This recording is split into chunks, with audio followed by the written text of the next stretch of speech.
Olá, está no ar o canal Noticioso. Hoje o programa Conexão BH traz o arquiteto e urbanista Luiz Gazi.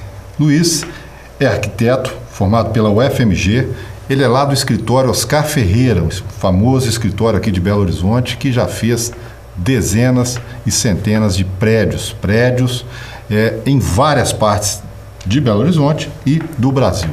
Muito obrigado, Luiz, pela presença. Obrigado pelo Nós vamos falar hoje um pouquinho do plano diretor de Belo Horizonte, que é um plano que promete mexer com o mercado imobiliário da cidade. Eu queria que você falasse um pouquinho o que é o plano diretor de Belo Horizonte, o que ele traz de benefício, o que ele traz de malefício para a cidade, especialmente para o ramo da construção civil, né? E, consequentemente, geração de emprego, renda, impostos. Plano diretor, Luiz, o que é o plano diretor? Bom, o plano diretor é a lei que tem que ser reelaborada de 4 em 4 anos em todo o município, que ela regula basicamente como a cidade vai se ordenar urbanisticamente e regula as edificações que vão ser feitas, qual porte das edificações, os zoneamentos, a distribuição, questão de mobilidade urbana, preservação.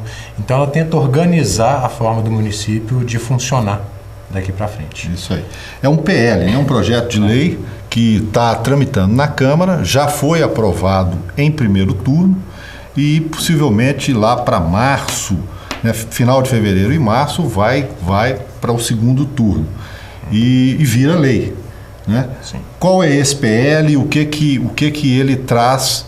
O que está sendo questionado, especialmente? A gente sabe que o mercado imobiliário está aí um frisson em relação a isso. O que está acontecendo? Ele é bom, ele é ruim? O que esse projeto de lei traz de ruim, especialmente para a cidade, né?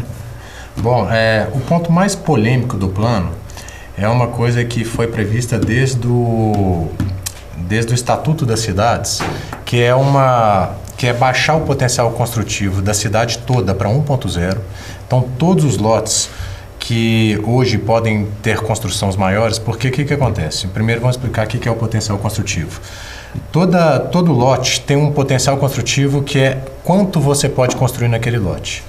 Hoje, os maiores potenciais construtivos da cidade estão dentro da região do contorno, que o potencial construtivo chega a 2,7, esse é o maior coeficiente. Então, num lote de 1.000 metros quadrados, hoje se pode fazer um prédio de 2.700 metros quadrados de área líquida, porque ainda tem os descontos. Hoje desconta-se a garagem, desconta-se todas as áreas comuns do prédio até um certo limite.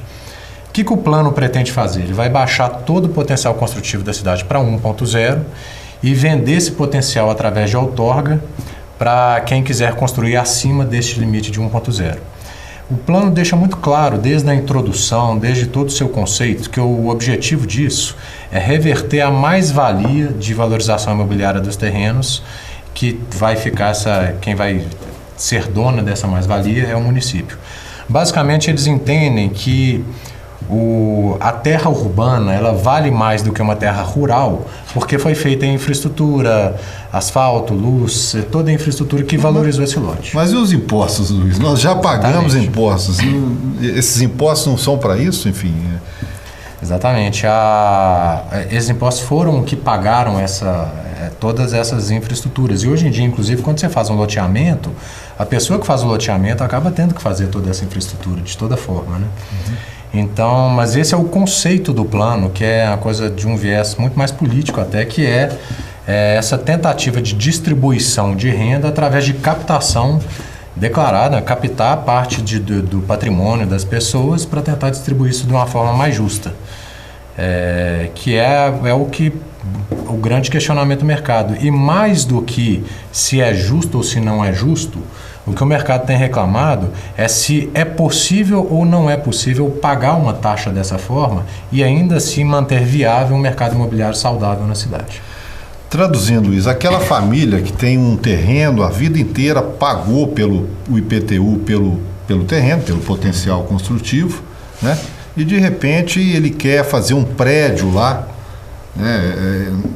Chama uma construtora, faz uma permuta, pega uma parte né, ao invés de receber dinheiro, ou recebe parte em dinheiro e parte em apartamentos.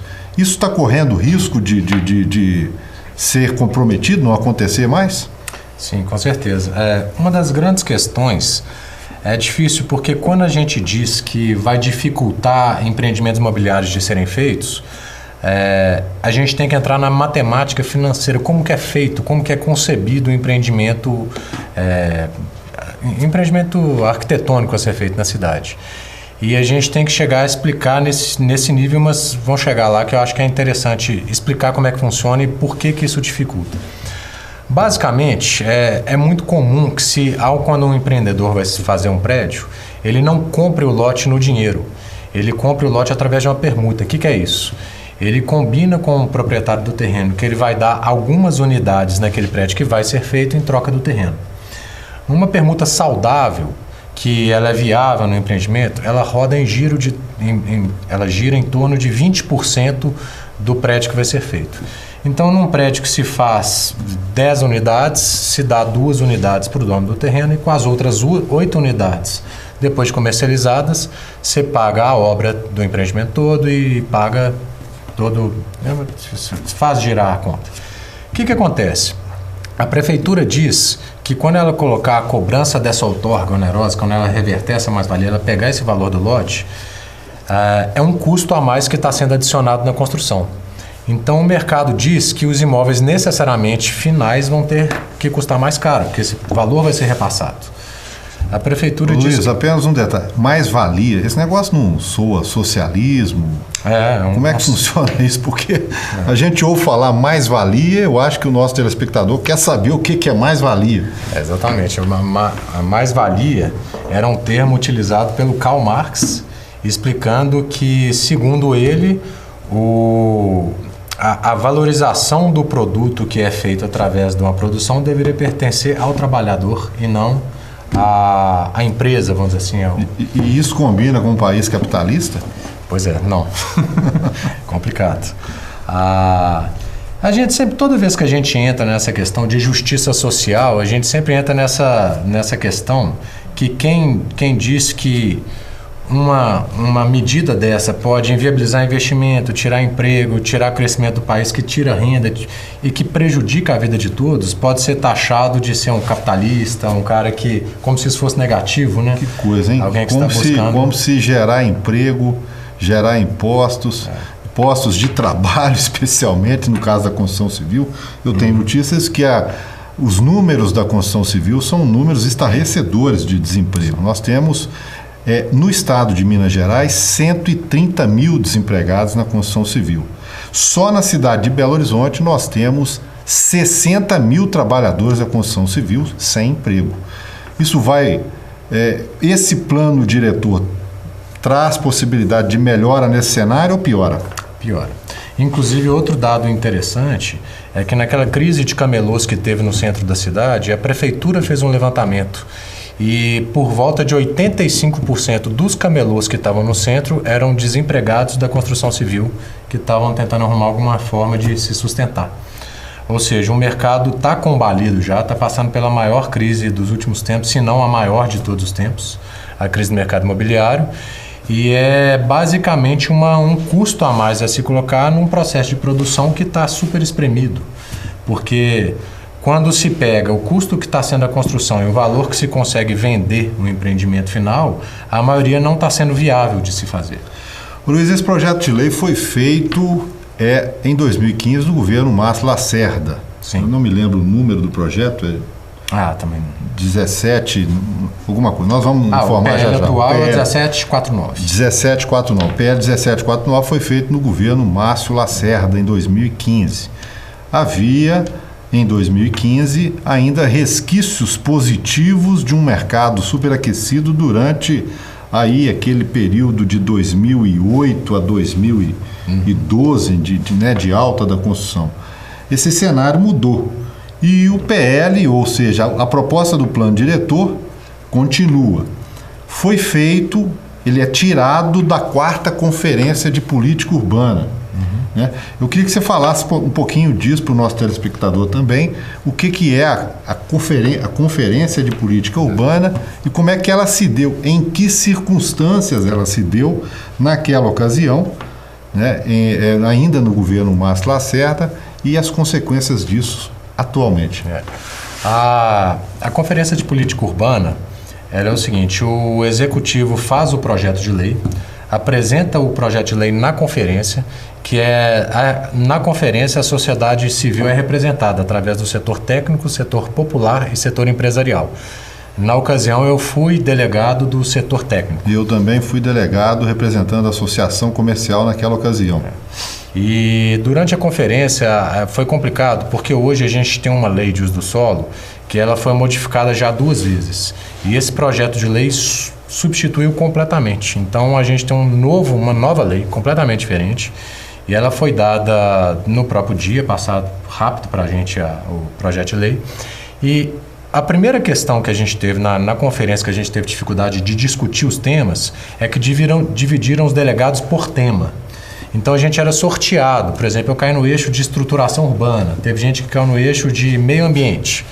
E se a pessoa, por exemplo, do meio ambiente achasse interessante que fazer jardim no terreno, mais jardim, desse um bônus de potencial construtivo, por exemplo, os delegados daquele setor não podiam fazer essa proposta porque ela era relativa à estruturação urbana. Então eles não podiam fazer uma proposta. Então se você tivesse uma proposta que não fosse relativa ao tema que você foi sorteado, você não podia fazer essa proposta. Ainda que você não fosse especialista no assunto, né? Exatamente. Ali misturou todo mundo, os setores populares, né? Eu me lembro bem dessa ocasião, inclusive o setor produtivo se retirou da quarta conferência e foi feito lá de acordo com o que a prefeitura, na ocasião, e os setores populares entendiam ser melhor. Sim, e o motivo até que eu fui um dos que me retirei também. Porque outra coisa que acontecia, a gente na sala fazia a proposta do plano e o pessoal que estava coordenando era o pessoal do executivo da prefeitura e tinha várias propostas que eles falavam, não, essa proposta desconfigura o plano. Se você quer uma proposta dessa, você tem que fazer um novo plano e apresentar para a gente competir com a prefeitura. E você tinha que fazer os seus planos, a pessoa que estivesse coordenando tinha que topar de colocar no quadro. No final ia para uma votação a sua opção contra a opção da prefeitura e se ganhasse ia para a plenária final discutir de novo com a prefeitura. Então você disputava quartas de finais e semifinais com a prefeitura para ter a chance de disputar a final com a prefeitura. Então a gente sentiu que toda a proposta que era feita ali não tinha nenhuma chance de ganhar se ela não tivesse o aval da prefeitura. E quando a gente percebeu que não estava sendo democrático, que tinha um verniz de democracia, mas não era efetivamente participativo, as entidades saíram para não dar chancela naquilo que a gente viu que não tinha nenhuma participação efetiva. É isso aí. Bom, nós vamos fazer um pequeno intervalo e já voltamos falando do plano diretor de Belo Horizonte, que está agora em segundo turno para ser votado no final de fevereiro. Até já.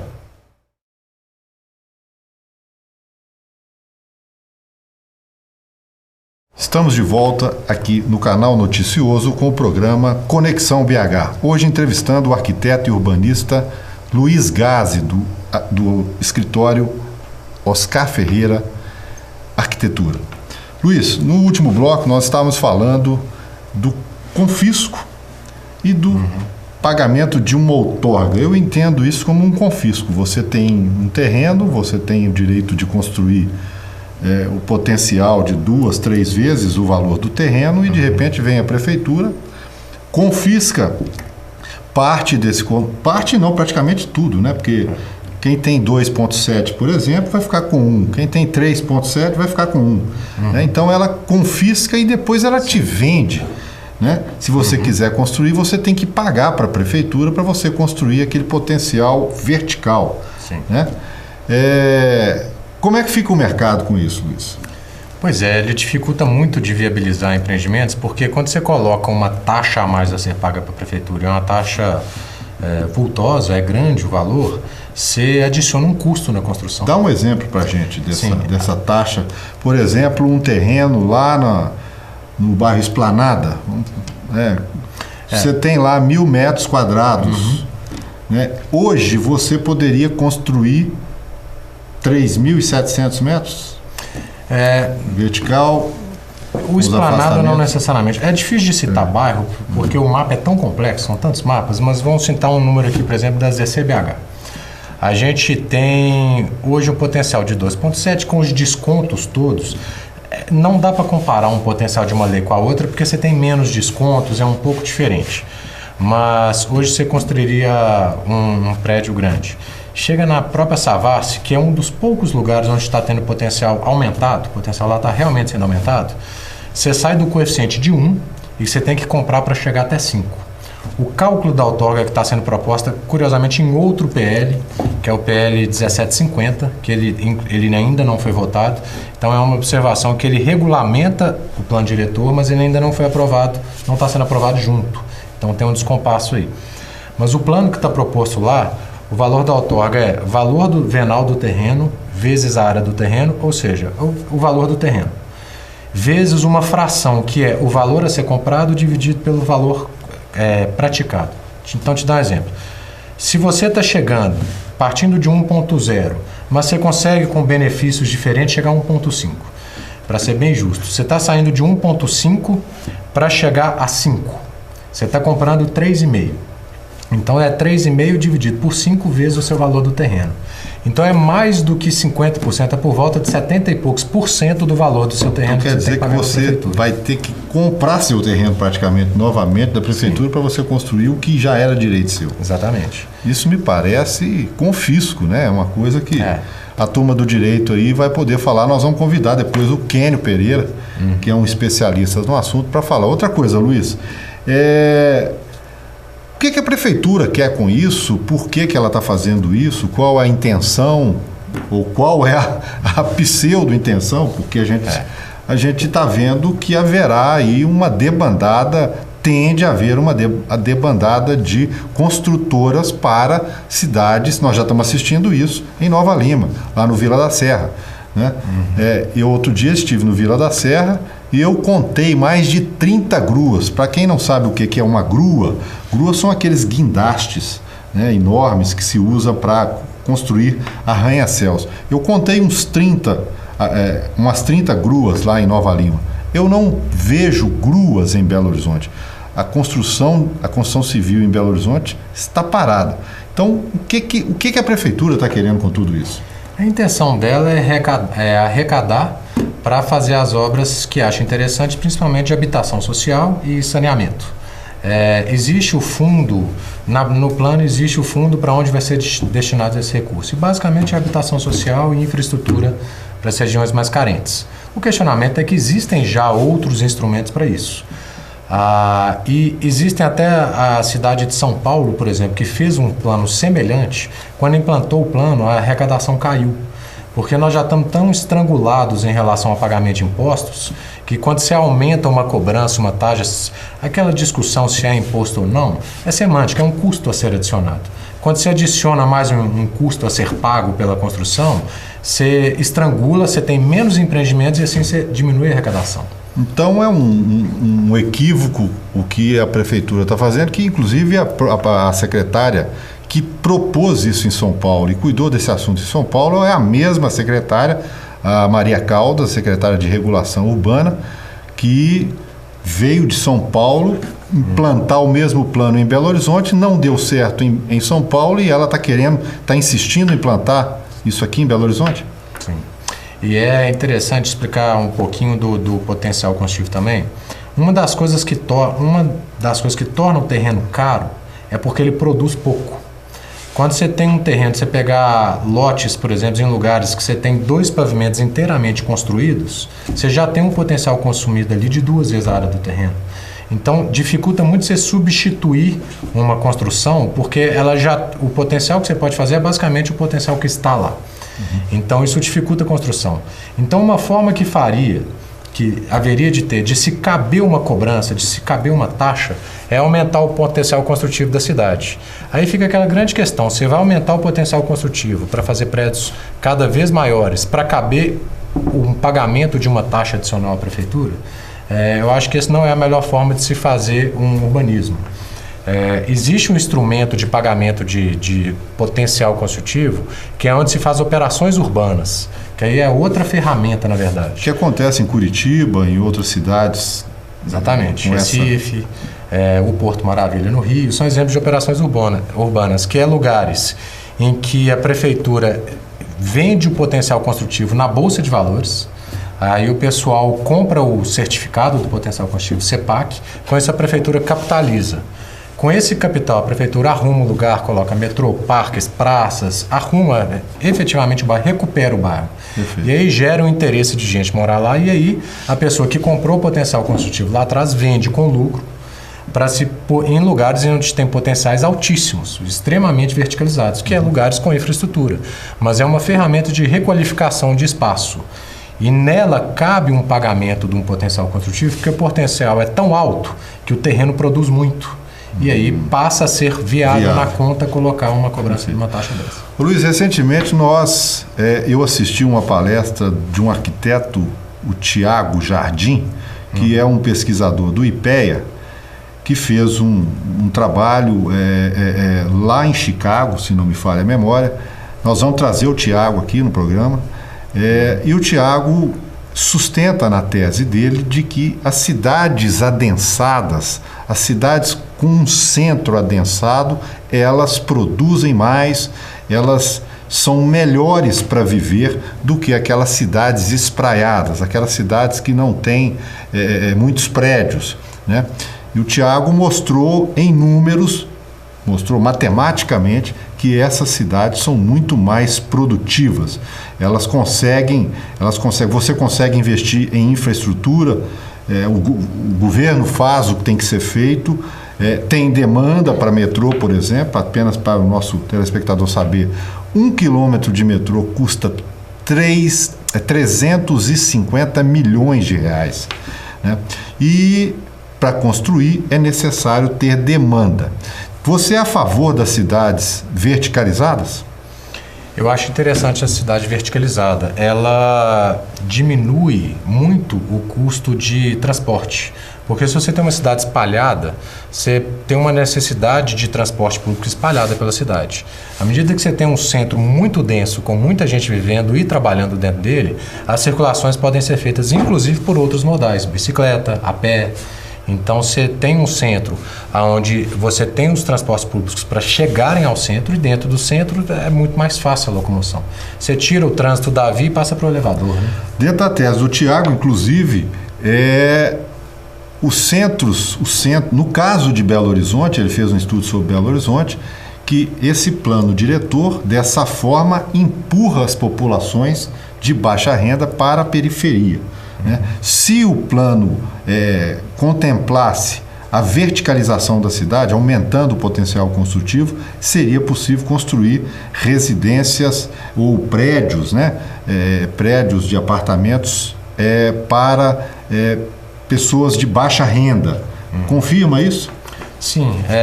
Basicamente, o que expulsa principalmente a população de Belo Horizonte é a dificuldade de se edificar prédios nessa legislação. Quando você coloca muitas condições, que não é só o potencial construtivo e a cobrança de outorga, são sempre parâmetros mais restritivos, uma taxa de ocupação mais restritiva, afastamentos mais restritivos, uma série de itens que vão diminuindo a sua área de ocupação, tornam mais difíceis os empreendimentos. E à medida que fica difícil aqui e é fácil de se construir na periferia, inclusive outros municípios, Betim, Sabará, os nossos municípios vizinhos, as pessoas começam a morar e fazer empreendimento nesses lugares. Um exemplo é o Isidoro, que já tinha um projeto grande de habitação social para ser feito lá, teve as ocupações, a prefeitura decidiu não tirar as ocupações, o empreendimento deixou de ser feito ali e foi para Sabará. Então é renda indo para outro município e mais demanda de transporte público. Porque quem vai ter que fazer a linha, ampliar a sua linha de transporte para atender essa população que vem para Belo Horizonte é a Prefeitura de Belo Horizonte. E acaba que a população consome lá ao invés de consumir em Belo Horizonte. Então isso aí realmente não combina. Nós estamos assistindo também esse afastamento das populações de menor renda para a periferia. O Tiago mostra nesse estudo que se a prefeitura flexibiliza o potencial construtivo na região central e vai contrário à tese da prefeitura, que quer criar vários centros, não é isso? Centros econômicos, na tese dele, criando um centro forte, a cidade ganha. Eu queria que você falasse um pouquinho sobre essa tese, que eu sei que você assistiu a palestra do Tiago. Nós vamos, conforme eu falei, nós vamos trazer o Tiago aqui para falar um pouquinho desse assunto na primeira oportunidade, mas era importante que o nosso telespectador soubesse sobre essa dicotomia aí entre o que se propõe, a prefeitura propõe, e são as tendências mundiais.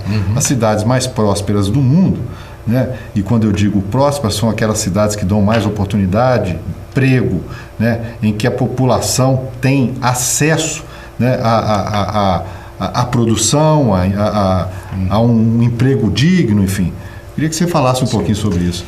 Basicamente, existe sempre aquela questão das pessoas que muitas vezes não estudam urbanismo, que acham que o adensamento é ruim.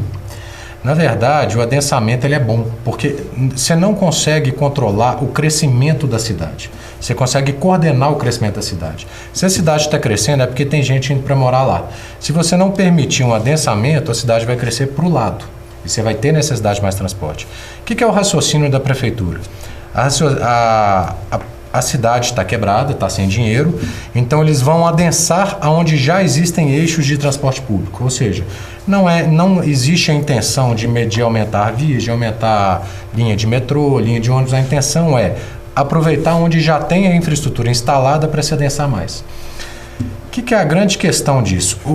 O nosso adensamento de Belo Horizonte ele é um adensamento médio, mesmo nas áreas mais adensadas. Se você comparar com cidades mundiais, a gente tem um adensamento muito baixo, os nossos prédios são baixos. Então, o que é o problema do adensamento médio? Isso é interessante, tem até no livro Morte e Vida das Grandes Cidades. Jane Jacobs. Da Jane Jacobs, que é uma das grandes referências da prefeitura, inclusive. E ela fala que o adensamento médio tem um grande problema porque você tem os problemas que o adensamento traz, que é trânsito, circulação de pessoas e tudo, mas você não colhe os benefícios da grande densidade, que é diversidade, muita demanda de gente, que é a vitalidade.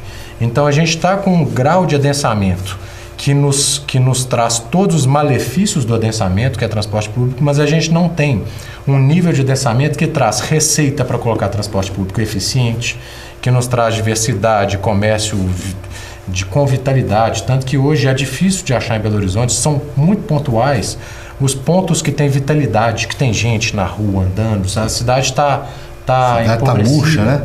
Por falar nisso, o centro de Belo Horizonte vive um drama, né? Sujo, ocupação praticamente inexistente de moradores, muito poucos moradores, né? Muita sala vazia, né? Comércio quebrado, desorganizado, né? O prefeito Calil parece que não está acertando a mão na questão da gestão do centro de Belo Horizonte. Prédios antigos, né, risco, inclusive, de deterioração maior. Diz que aprovar um projeto de revitalização no centro é um parto, né? Inclusive, tem uma coisa interessante sobre isso, para colocar uma pulga atrás da orelha. Qual será que é o impacto de ter levado a cidade administrativa para o vetor norte? Qual que foi o impacto disso nessa queda de pessoas circulando dentro da Savassi, que foi do centro da cidade, que foi uma das coisas que deu essa murchada no centro? Que ela é um exemplo dessa tentativa de levar densamento para o vetor norte. As pessoas continuaram morando aqui, continuaram tendo um deslocamento cada vez maior, porque agora tem que ir para lá e voltar, não gerou aquele vetor e empobreceu um pouco o centro da cidade. E é importante frisar também que, como eu tinha dito, o potencial construtivo na Savassi deu uma melhorada.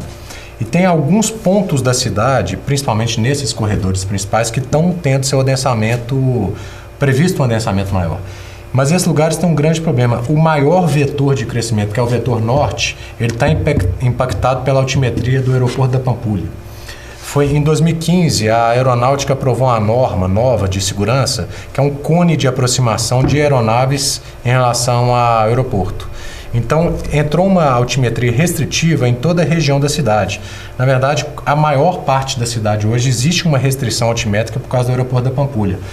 No Brasil, em geral, não teve muito problema com essa norma, mas em Belo Horizonte, a Pampulha está no ponto mais baixo da cidade. Então, o terreno natural já está mais alto do que poderia ter. Então, aonde se pretende adensar, aonde se pretende verticalizar e fazer grandes prédios, é exatamente onde você tem altimetria máxima de 8 metros por vezes.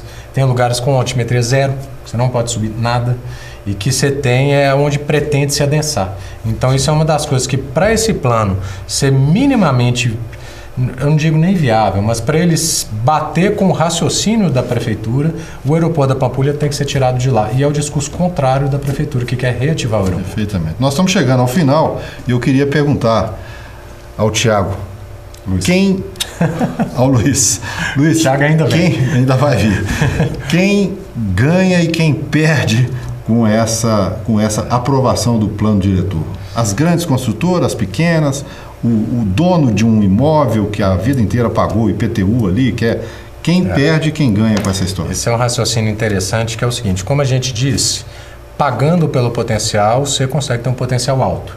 Existem lugares que está tendo potencial alto e em que talvez uma ou outra edificação seja viável. Quais? As edificações grandes, enormes, principalmente com uso misto embaixo, de vários terrenos com pagamento de outorga cara. Ou seja, as grandes empresas vão ter um ou outro empreendimento para fazer. Os pequenos acabam. Vai pulverizar. Pulveriza, porque o pequeno ele fazia muitas vezes um lote de 400 metros quadrados, onde se faziam 8 unidades de 80 metros quadrados, ele vai poder fazer agora 8 unidades de 60 metros quadrados com pagamento de R$400 mil de outorga. De outorga. Aí fica inviável. Fica inviável completamente. Então os pequenos vão ser prejudicados. Nós chegamos ao final do Conexão BH. Eu quero agradecer a presença aqui do Luiz Gazzi, que é lá do escritório do Oscar Ferreira Arquitetura, que é um craque na área dele, conhece muito do assunto e é também um especialista aí nesse tema plano diretor. Eu agradeço a sua participação. Em breve nós estaremos de volta com mais entrevistas aqui no Conexão BH. Obrigado, Luiz.